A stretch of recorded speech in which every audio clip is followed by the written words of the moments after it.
So here's my question. SkiLink is being presented as something that is an enhancement to skiing here in Utah and to recreation. And I think the congressional legislation that has been brought forth is called the Wasatch Recreational Enhancement Act of 2012. If it really is such a great enhancement to skiing and recreation, why is it that the majority of ski companies here in Utah have signed a petition against it, and that the U.S. ski industry and snowboarding industry, some of the leaders, have signed a petition against it, and that includes Jake Burton, Burton Snowboards, Amada Ski, Jeremy Jones and Jones Snowboard, Mountain Hardware, Patagonia, EMS, Black Diamond, DPS. So when you have the industry that really does care about the vitality and the vibrancy of skiing and recreation in the state, saying this is not a good idea, I'm just curious, how do you respond to that, and why do you feel it is such a great creative addition to the vibrancy of our economy,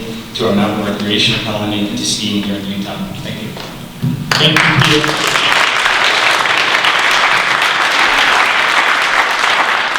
So I won't debate the companies and the names of people who have signed on, but we have associations with many companies, as you know, and we have a lot of support from both companies and locally from citizens and citizens outside of Utah.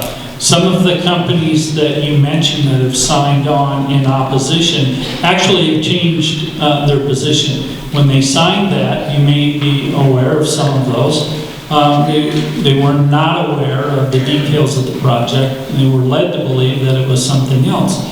As we had informed them of what SkiLink really was and where it was and what it meant, we gained additional support from some of those suppliers. And I'll let them speak for themselves when the time is appropriate. But we're quite proud of the amount of support that we have from companies, not only in the ski business, but outside. I think it should also be said, I've not heard any blowback from any of the companies that signed on to that, but one thing that was very public was one of the large companies that signed on to support the Lift Utah Coalition, Zions Bank, when they found out that what SkiLink was. The very next day there was a retraction in the Salt Lake Tribune, and they realized that they had walked into a hornet's nest.